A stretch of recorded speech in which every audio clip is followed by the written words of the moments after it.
ಓಂ ಶ್ರೀ ಗುರು ಬಸವಲಿಂಗಾಯ ನಮಃ. ಬಸವನ ಮೂರ್ತಿಯೇ ಧ್ಯಾನಕ್ಕೆ ಮೂಲ, ಬಸವನ ಕೀರ್ತಿಯೇ ಜ್ಞಾನಕ್ಕೆ ಮೂಲ. ಬಸವ ಬಸವ ಎಂಬುದೇ ಭಕ್ತಿ ಕಾಣ ಕಪಿಲ ಸಿದ್ಧ ಮಲ್ಲಿಕಾರ್ಜುನ.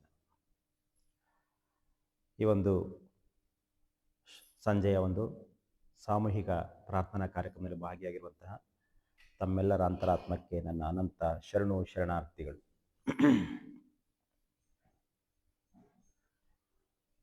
ಭವ ಭವದಲ್ಲಿ ಎನ್ನ ಭರಿಸಿದೆ ಏಕೆ ಲಿಂಗಯ್ಯ ತಂದೆ, ಏಕೆ ಲಿಂಗಯ್ಯ. ಅಜ್ಞಾನ ಸಾಗರದಲ್ಲಿ ಮುಳುಗಿಸಿದೇನಯ್ಯ, ನಾನು ನಿನಗೆ ಮಾಡಿರುವಂತ ಅಪರಾಧವೇನಯ್ಯ ತಂದೆ, ಅಪರಾಧವೇನಯ್ಯ. ನಾನು ನಿನಗೆ ಮಾಡಿರುವಂತ ಅಪರಾಧವೇನಯ್ಯ ತಂದೆ, ಅಪರಾಧವೇನಯ್ಯ. ಭವ ಭವದಲ್ಲಿ ಎನ್ನ ಭರಿಸಿದೆ ಏಕೆ ಲಿಂಗಯ್ಯ ತಂದೆ, ಏಕೆ ಲಿಂಗಯ್ಯ. ಹಿಂದಣ ಜನುಮದಲ್ಲಿ ನಿನ್ನನು ಮರೆತೆನೇನಯ್ಯ, ಹಿಂದಣ ಜನುಮದಲ್ಲಿ ನಿನ್ನನು ಮರೆತೆನೇನಯ್ಯ. ಹಿಂದಣ ಸಿರಿಯಲಿ ಜಂಗಮರ ಜರಿದೆನೇನಯ್ಯ ತಂದೆ, ಜರಿದೆನೇನಯ್ಯ. ಹಿಂದಣ ಸಿರಿಯಲಿ ಜಂಗಮರ ಜರಿದೆನೇನಯ್ಯ ತಂದೆ, ಜರಿದೆನೇನಯ್ಯ. ಭವ ಭವದಲ್ಲಿ ಎನ್ನ ಭರಿಸಿದೆ ಏಕೆ ಲಿಂಗಯ್ಯ ತಂದೆ, ಏಕೆ ಲಿಂಗಯ್ಯ. ಕರದ ಮಧ್ಯದಲ್ಲಿ ಹೊಳೆಯುತ್ತಿರುವ ಇಷ್ಟಲಿಂಗಯ್ಯ, ಕರದ ಮಧ್ಯದಲ್ಲಿ ಹೊಳೆಯುತ್ತಿರುವ ಇಷ್ಟಲಿಂಗಯ್ಯ. ಹೃದಯ ಕಮಲದೊಳು ಬೆಳಗುತ್ತಿರುವ ಪ್ರಾಣಲಿಂಗಯ್ಯ ತಂದೆ, ಭಾವಲಿಂಗಯ್ಯ. ಹೃದಯ ಕಮಲದೊಳು ಬೆಳಗುತ್ತಿರುವ ಪ್ರಾಣಲಿಂಗಯ್ಯ ತಂದೆ, ಭಾವಲಿಂಗಯ್ಯ. ಭವ ಭವದಲ್ಲಿ ಎನ್ನ ಭರಿಸಿದೆ ಏಕೆ ಲಿಂಗಯ್ಯ ತಂದೆ, ಏಕೆ ಲಿಂಗಯ್ಯ. ತಂದೆ ತಾಯಿ ಬಂಧು ಬಳಗ ನೀನೆ ಕಾಣೆಯ, ತಂದೆ ತಾಯಿ ಬಂಧು ಬಳಗ ನೀನೆ ಕಾಣೆಯ. ನಿನ್ನ ಹೊರೆತು ಕಾಯೋರಿಲ್ಲ ದೇವದೇವಯ್ಯ ತಂದೆ, ಲಿಂಗದೇವಯ್ಯ. ನಿನ್ನ ಹೊರೆತು ಕಾಯೋರಿಲ್ಲ ದೇವದೇವಯ್ಯ ತಂದೆ, ಲಿಂಗದೇವಯ್ಯ. ಭವ ಭವದಲ್ಲಿ ಎನ್ನ ಭರಿಸಿದೆ ಏಕೆ ಲಿಂಗಯ್ಯ ತಂದೆ, ಏಕೆ ಲಿಂಗಯ್ಯ. ಅಜ್ಞಾನ ಸಾಗರದಲ್ಲಿ ಮುಳುಗಿಸಿದೇನಯ್ಯ, ನಾನು ನಿನಗೆ ಮಾಡಿರುವಂತ ಅಪರಾಧವೇನಯ್ಯ ತಂದೆ, ಅಪರಾಧವೇನಯ್ಯ. ನಾನು ನಿನಗೆ ಮಾಡಿರುವಂತ ಅಪರಾಧವೇನಯ್ಯ ತಂದೆ, ಅಪರಾಧವೇನಯ್ಯ.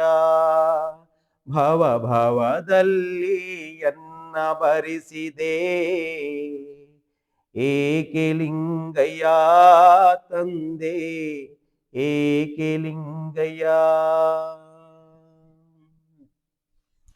ಶರಣು ಶರಣ. ಈ ಒಂದು ಗೀತೆಯಲ್ಲಿ ನಮಗೆ ಅರ್ಥ ಆಗಿದೆ. ಭವಭವದಲ್ಲಿ ಎನ್ನ ಭರಿಸಿದೆ. ಭವ ಅಂದರೆ ಹುಟ್ಟು ಮತ್ತು ಸಾವುಗಳ ಈ ಜೀವನದಲ್ಲಿ ಹುಟ್ಟಿ ಹುಟ್ಟಿ ಬರ್ತಾ ಇದ್ದೀವಿ. ಅರಿವು ಇಲ್ಲದೆ, ಆಚಾರ ಇಲ್ಲದೆ, ಅನುಭವ ಇಲ್ಲದೆ, ನಮ್ಮ ಜೀವನ ಮರ್ಮ ತಿಳಿಯಲಾರದೆ ಒಂದಲ್ಲ ಒಂದಿನ ಸತ್ತೋಗ್ತಾ ಇದ್ದೀವಿ. ಇದಕ್ಕೆ ಕಾರಣ ಏನು ಅಂತಂದರೆ ಅಜ್ಞಾನ. ಎಲ್ಲಿ ಅಜ್ಞಾನ ಇದೆಯೋ ಅಲ್ಲಿ ಜ್ಞಾನದ ಅವಶ್ಯಕತೆ ಇದೆ. ಅಂತಹ ಜ್ಞಾನ ಸಿಗಬೇಕು ಅಂತಂದರೆ ಮೊದಲು ನಮ್ಮೊಳಗೆ ನಾವು ತಿಳಿಬೇಕು. ನಾನು ಯಾರು, ನಾನು ಎಲ್ಲಿಂದ ಬಂದೆ, ನಾನು ಎಲ್ಲಿಗೆ ಹೋಗಬೇಕು, ನಾನು ಈ ಜಗತ್ತಿಗೆ ಬಂದಂತಹ ಕರ್ತವ್ಯವೇನು, ಬಂದ ಕಾರಣವೇನು ಅಂತ ತಿಳ್ಕೋಬೇಕು. ಹಾಗಾಗಿ ಬಸವಾದಿ ಶರಣರನ್ನು ನಾವು ಎಷ್ಟೇ ನೆನೆಸಿದ್ರೂ ಕಡಿಮೆನೆ.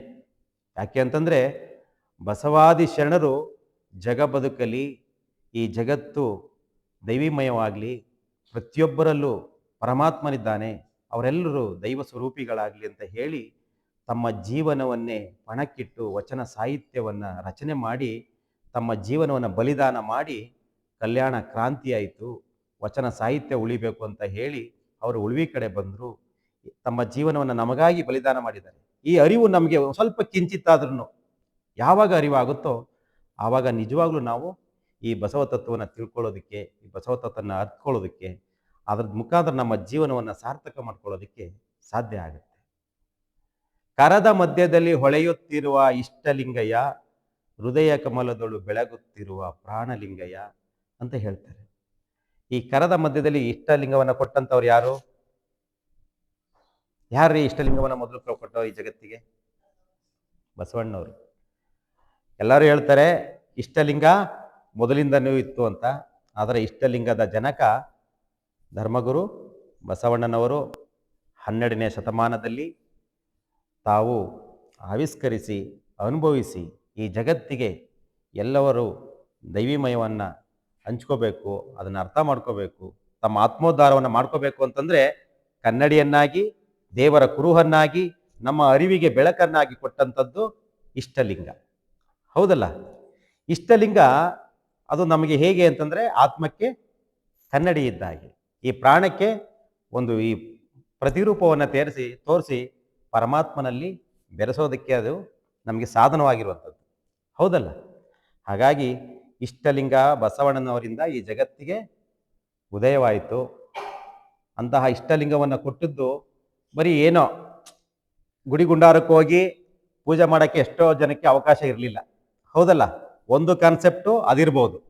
ಆದರೆ ಇನ್ನೊಂದು ಮೂಲ ಉದ್ದೇಶ ಅಂದರೆ ವೈಜ್ಞಾನಿಕವಾಗಿ ಅದು ಗೋಲಾಕಾರದಲ್ಲಿದೆ, ಅದು ಕಪ್ಪಾಗಿದೆ, ಅದು ಯೋಗ ಸಾಧನೆಗೆ ಅತ್ಯಂತ ಉಪಯುಕ್ತವಾಗಿರುವಂಥದ್ರಿಂದ ನಮ್ಮ ಅಂತರಂಗ ಮತ್ತು ಬಹಿರಂಗದ ಒಂದು ಒಡನಾಟ ಲಿಂಗಾಂಗ ಯೋಗದ ಮುಖಾಂತರ ಆಗಿ ನಮ್ಮ ಜೀವನವನ್ನು ಸಾರ್ಥಕ ಮಾಡ್ಕೊಳ್ಳೋಕ್ಕೋಸ್ಕರ ಕೊಟ್ಟಿದ್ದಾರೆ. ನಾವೆಲ್ಲರೂ ಏನು ಮಾಡ್ತೀವಿ ಅಂದರೆ ಪ್ರತಿದಿನ ಇಷ್ಟಲಿಂಗ ಪೂಜೆಯನ್ನು ಮಾಡ್ಕೊಳ್ತೀವಿ. ಅಷ್ಟವಿಧಾರ್ಚನೆ ಅಂದರೆ ನಿಮಗೆಲ್ಲರಿಗೂ ಗೊತ್ತು. ಧೂಪ, ದೀಪ, ನೈವೇದ್ಯ, ಆರತಿ, ಊದುಬತ್ತಿ, ಪತ್ರೆ, ಪುಷ್ಪಗಳನ್ನು ಏರಿಸಿ ಘಂಟಾನಾದ ಮಾಡಿ ನೈವೇದ್ಯ ಇಟ್ಟು ಅದಕ್ಕೆ ಪ್ರತಿದಿನ ಮಾಡ್ತೀವಿ. ಇದು ಒಂದು ಹಂತ. ಆದರೆ ಮತ್ತೊಂದು ಹಂತ ಲಿಂಗಾನುಸಂಧಾನ, ಪರಮಾತ್ಮನ ಜೊತೆ ನಮ್ಮ ಭಾವನೆಗಳನ್ನು, ನಮ್ಮ ಆಲೋಚನೆಗಳನ್ನು ಹಂಚ್ಕೊಳ್ಳೋದು. ಇನ್ನೊಂದು ಹಂತ ಅವನ ಜೊತೆ ಶರಣಸತಿ ಲಿಂಗಪತಿ. ಶರಣಸತಿ ಲಿಂಗಪತಿ ಅಂದರೆ ಎಲ್ಲರಿಗೂ ಗೊತ್ತು. ಹೇಗೆ ಗಂಡ ಹೆಂಡತಿಯ ಸಂಬಂಧ ಇರ್ತದೋ ಹಾಗೆ ಪರಮಾತ್ಮ ಮತ್ತು ನನ್ನ ಸಂಬಂಧ ಹಾಗೆ ಇರಬೇಕು. ಪರಮಾತ್ಮನೇ ಇಲ್ಲಿ ಗಂಡ, ನಾವೆಲ್ಲರೂ ಅವನ ಹೆಂಡತಿ ಎನ್ನುವಂತಹ ರೂಪದಲ್ಲಿ ಆ ಭಾವನೆಯನ್ನು ತಂದುಕೊಂಡು ಲಿಂಗಾಂಗ ಯೋಗವನ್ನು ಸಾಧನೆ ಮಾಡಿದಾಗ ನಮ್ಮ ಜೀವನ ಮಾನವರಾಗಿದ್ದವರು ಮಹಾತ್ಮರಾಗ್ತೀವಿ, ಯೋಗಿಗಳಾಗ್ತೀವಿ, ಯುಗ ಪುರುಷರಾಗ್ತೀವಿ. ಕೊನೆಗೆ ದೇವನೇ ನಾವು ಆಗ್ಬೋದು ಅನ್ನೋದನ್ನು ಕೃತಿಗಿಳಿಸಿ ನಮಗೆ ಆವಿಷ್ಕರಿಸಿಕೊಟ್ಟಂತಹ ಒಂದು ಅದ್ಭುತವಂತ ಸಾಧನೆವೇ ಲಿಂಗ. ಅಂಥ ಲಿಂಗವನ್ನು ಕೊಟ್ಟದ್ದು ನಾವು ಎಷ್ಟೋ ಜನಗಳು ಅದನ್ನು ಗೂಟದಲ್ಲಿ ನೆಟ್ಟಾಕಿರ್ತೀವಿ, ಜಗಲಿ ಮೇಲೆ ಇಟ್ಟಿರ್ತೀವಿ, ಮನೇಲಿ ಇಟ್ಟಿರ್ತೀವಿ. ಎಷ್ಟೋ ಜನ ಎದೆ ಮೇಲೆ ಕಟ್ಕೊಳ್ಳಲ್ಲ, ಇಲ್ಲಿ ಕಟ್ಕೊಂಡಿರ್ತಾರೆ. ಹೌದಲ್ಲ? ನೋಡಿರ್ತೀರ ನೀವು. ಅದು ಹಾಗಲ್ಲ. ಪರಮಾತ್ಮನನ್ನು ಹೃದಯ ಕಮಲದ ಮೇಲೇ ಅವನನ್ನು ಪ್ರತಿಷ್ಠಾಪನೆ ಮಾಡಬೇಕು.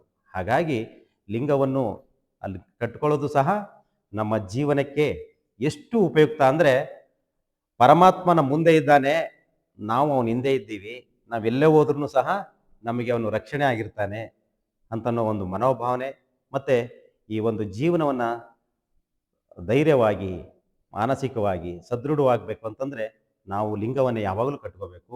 ಕಟ್ಕೊಳ್ಳೋದ್ರಲ್ಲಿ ಅಷ್ಟು ಜೊತೆಗೆ ಅದನ್ನು ಪೂಜೆ ಮಾಡಿ ಅದ್ರ ಜೊತೆ ಲಿಂಗಾಂಗ ಯೋಗವನ್ನು ಮಾಡಬೇಕು.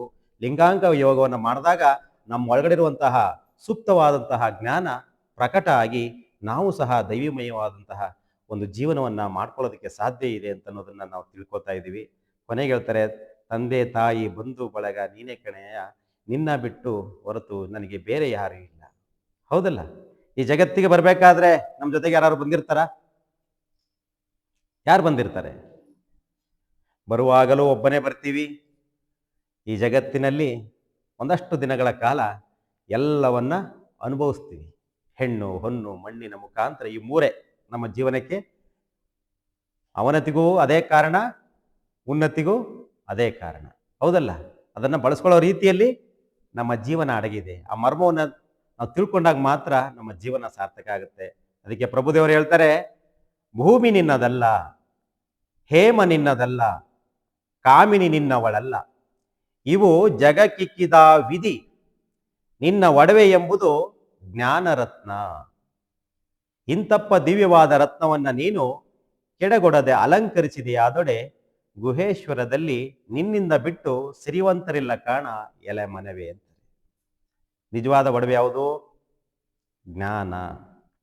ಎಂಥ ಜ್ಞಾನವನ್ನು ಪಡ್ಕೊಳ್ತಾ ಇದ್ದೀವಿ ಇವತ್ತು ನಾವು? ಹೌದಲ್ಲ? ಎಂತೆಂಥ ನಾವು ತಂತ್ರಜ್ಞಾನದಲ್ಲಿ ಮುಂದುವರೆದಿದ್ದೀವಿ. ಎಲ್ಲ ಒಂದು ಚಟುವಟಿಕೆಗಳಲ್ಲಿ ಮುಂದುವರಿತಾ ಇದ್ದೀವಿ. ಮಾನವ ತಾನೇನು ಊಹೆ ಮಾಡ್ಕೊಳ್ತಾನೋ, ತಾನೇನು ಕಲ್ಪನೆ ಮಾಡ್ಕೊಳ್ತಾನೋ ಅದನ್ನ ಆವಿಷ್ಕರಿಸಿ ಅನುಭವಿಸ್ತಾ ಇದ್ದಾನೆ. ಹೌದಲ್ಲ? ಟ್ರೈನ್ ಕಂಡಿಡ್ದ, ಫ್ಲೈಟ್ ಕಂಡಿಡ್ದ, ರಾಕೆಟ್ ಕಂಡಿಡ್ದ, ಬೇರೆ ಬೇರೆ ಗ್ರಹಗಳಿಗೆ ಹೋಗುವಂಥದ್ದನ್ನೆಲ್ಲ ಕಂಡಿಡ್ಕೊಂಡ. ಆದರೆ ತನ್ನನ್ನು ತಾನು ಮರೆತ. ತನ್ನೊಳಗೆ ದೇವನಿದ್ದಾನೆ, ಅವನೇ ಇದನ್ನೆಲ್ಲವನ್ನ ಮಾಡಿಸ್ತಾ ಇದ್ದಾನೆ.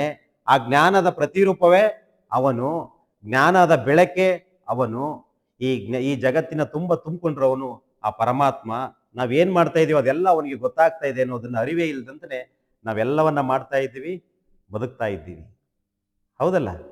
ಅದಕ್ಕೆ ಬಸವಾದಿಶಂಕರು ಹೇಳ್ತಾರೆ, ಭೂಮಿ ನಿನ್ನದಲ್ಲ, ಹೇಮ ನಿನ್ನದಲ್ಲ, ಕಾಮಿನಿ ನಿನ್ನವಳಲ್ಲ, ಇವು ಜಗಕ್ಕಿಕ್ಕಿದ ವಿಧಿ, ಇವು ಇಲ್ಲಿರ್ತವೆ, ಇದನ್ನ ಅನುಭವಿಸು, ಅದನ್ನ ಉದಾತ್ತೀಕರಿಸ್ಕೊಂಡು ನಿನ್ನ ಜೀವನವನ್ನ ಸಾರ್ಥಕ ಮಾಡ್ಕೋ ಅನ್ನೋದೇ ಇದ್ರ ಸಂದೇಶ. ಎಂಥ ಜ್ಞಾನವನ್ನ ಪಡ್ಕೋಬೇಕು ಅಂತಂದ್ರೆ, ಮಣ್ಣ ಬಿಟ್ಟು ಮಡಕೆ ಇಲ್ಲ, ತನ್ನ ಬಿಟ್ಟು ದೇವರಿಲ್ಲ, ದೇವರು ನನ್ನೊಳಗೆ ಇದ್ದಾನೆ ಅನ್ನುವಂತಹ ಜ್ಞಾನವನ್ನ ನಾವು ಪಡ್ಕೋಬೇಕಾಗಿದೆ. ದೇವರು ಸದಾ ನನ್ನ ಜೊತೆಗಿದ್ದಾನೆ ಅನ್ನುವಂತಹ ಅರಿವು ನಮಗಿರ್ಬೇಕಾಗಿದೆ. ನಾವು ಯಾಕೆ ಇವತ್ತು ಪಾಪ ಮತ್ತೆ ಪುಣ್ಯಗಳನ್ನ ಮಾಡ್ತಾ ಇದ್ದೀವಿ ಅಂತಂದ್ರೆ, ದೇವರು ಇಲ್ಲ, ದೇವರು ನಮ್ಮನ್ನ ನೋಡ್ತಾ ಇಲ್ಲ, ದೇವರು ಎಲ್ಲೋ ಇದ್ದಾನೆ, ಅವನು ಎಲ್ಲೋ ಇರೋದ್ರಿಂದ ನಾನು ಇಲ್ಲಿ ಮಾಡುವಂಥದ್ದು ಅವನಿಗೆ ಗೊತ್ತಾಗಲ್ಲ ಅನ್ನುವಂತಹ ಮನೋಭಾವನೆಯಿಂದ ನಾವು ಮಾಡಬಾರ್ದದನ್ನ ಮಾಡ್ತಾ ಇದ್ದೀವಿ. ಅದಕ್ಕೆ ಈ ಜಗತ್ತಿನಲ್ಲಿ ಆಗ್ಬಾರ್ದದ್ದು ಆಗ್ತಾ ಇದೆ. ಸತ್ಯ ಅಲ್ವಾ? ಏನಾದ್ರೂ ಒಳ್ಳೇದಾದ್ರೆ ಅದು ನನ್ನಿಂದ ಆಯ್ತು ಅಂತ ಹೇಳ್ತೀವಿ. ಅದೇ ಕೆಟ್ಟದಾಗೋದ್ರೆ ದೇವರಿಗೂ ಕಣ್ಣೇ ಇಲ್ಲ ಕನೆಯ, ದೇವರಿಗೆ ಕರುಣೆನೇ ಇಲ್ಲ, ನನ್ನ ಮೇಲೆ ಅವನಿಗೆ ಬಹಳ ಇದಿದೆ, ಕೋಪ ಇದೆ, ಎಲ್ಲವನ್ನ ನಮಗೆ ಜೀವನವನ್ನು ಹಾಳು ಮಾಡಿಬಿಟ್ಟಿದ್ದಾನೆ, ನರಕ ಮಾಡಿಬಿಟ್ಟಿದ್ದಾನೆ ಅಂತೀವಿ. ದೇವರು ಎಲ್ಲವನ್ನ ನೋಡ್ತಾ ಇದ್ದಾನೆ ಅಷ್ಟೆ, ಎಲ್ಲವನ್ನ ಕೊಟ್ಟಿದ್ದಾನೆ ನಮಗೆ ಸೆಲೆಕ್ಟ್ ಮಾಡ್ಕೊಳ್ಳೋದಕ್ಕೆ. ಮತ್ತೆ ಅದನ್ನ ಯಾವ ರೀತಿ ನೀನು ಅಳವಡಿಸ್ಕೋತೀಯ, ಅನುಭವಿಸ್ತೀಯ, ನಿನ್ನ ಜೀವನವನ್ನು ಸಾರ್ಥಕ ಹೇಗೆ ಮಾಡ್ಕೋತೀಯ ಅನ್ನೋದನ್ನು ಸಹ ನಮಗೆ ಮನವರಿಕೆ ಮಾಡಿಕೊಟ್ಟಿದ್ದಾರೆ. ಹಾಗಾಗಿ ನಾವು ಪ್ರತಿದಿನ ಒಂದೇ ವಚನವನ್ನು ಓದೋಣ. ಒಂದೇ ಒಂದು ವಚನ ನಮ್ಮ ಜೀವನಕ್ಕೆ ದಾರಿದೀಪ. ಈ ಅಜ್ಞಾನದ ಕತ್ತಲೆ, ಈ ಪ್ರಪಂಚ ಇದೆಯಲ್ಲ, ಈ ಪ್ರಪಂಚವನ್ನ ಪಾರಾಗಬೇಕು ಅಂತಂದ್ರೆ ಜ್ಞಾನ ಬೇಕು. ಹೌದಲ್ಲ? ಇಲ್ಲಿ ಅಭಯಾರಣ್ಯ ಇದೆ. ಕಾಮ ಕ್ರೋಧ ಲೋಭ ಮೋಹ ಮದ ಮತ್ಸರಗಳನ್ನು ತುಂಬಿ ಪರಮಾತ್ಮನ ಒಳಗಡೆ ಕೊಟ್ಬಿಟ್ಟಿದ್ದಾನೆ, ಎಲ್ಲವನ್ನ ಕೊಟ್ಟಿದ್ದಾನೆ. ಅದನ್ನ ಉದಾತ್ತೀಕರಿಸ್ಕೊಂಡಾಗ ಮಾತ್ರ ಕಾಮ ಬೇಕು ಲಿಂಗದಲ್ಲಿ ಅಂತಾರೆ. ಯಾವ್ದ್ರಲ್ಲಿ ಬೇಕು? ಕಾಮ ಬೇಕು ಲಿಂಗದಲ್ಲಿ, ಕ್ರೋಧ ಬೇಕು ಜಂಗಮದಲ್ಲಿ ಅಂತ. ಇದನ್ನೆಲ್ಲ ನಾವು ಅರ್ಥ ಮಾಡ್ಕೊಂಡಾಗ ನಮ್ಮ ಜೀವನವನ್ನ ಆದರ್ಶವಾಗಿ ಬದುಕೋದಕ್ಕೆ ಸಾಧ್ಯ ಆಗುತ್ತೆ ಅಂತ ಹೇಳ್ತಾ ಇದ್ದಾರೆ. ಇಷ್ಟನ್ನೆಲ್ಲ ಮಾತಾಡೋದಕ್ಕೆ ನನಗೆ ಅವಕಾಶವನ್ನು ಮಾಡಿಕೊಟ್ಟಂತಹ ಈ ಒಂದು ಮಹಾಮನೆಯ ಒಂದು ಪೂಜ್ಯ ಶ್ರೀ ಸದ್ಗುರು ಬಸವಾನಂದ ಮಹಾಸ್ವಾಮೀಜಿರ ಒಂದು ದಿವ್ಯಾಚರಣೆಗೆ ನನ್ನ ಶರಣಾರ್ಥಿಗಳನ್ನು ಸಲ್ಲಿಸಿ ಈ ಕಾರ್ಯಕ್ರಮದಲ್ಲಿ ಭಾಗಿಯಾದಂತಹ ತಮ್ಮೆಲ್ಲರ ಒಂದು ಅಂತರಾತ್ಮಕ್ಕೆ ಅನಂತ ಶರಣು ಶರಣಾರ್ಥಿಗಳನ್ನು ಸಲ್ಲಿಸಿ ನನ್ನ 2 ಮಾತುಗಳನ್ನು ಬಸವ ಗುರುವಿನ ಚರಣಕ್ಕೆ ಅರ್ಪಣೆ ಮಾಡ್ತಾ ಇದ್ದೀನಿ. ಜೈ ಗುರು ಬಸವೇಶ, ಹರ ಹರ ಮಹಾದೇವ್.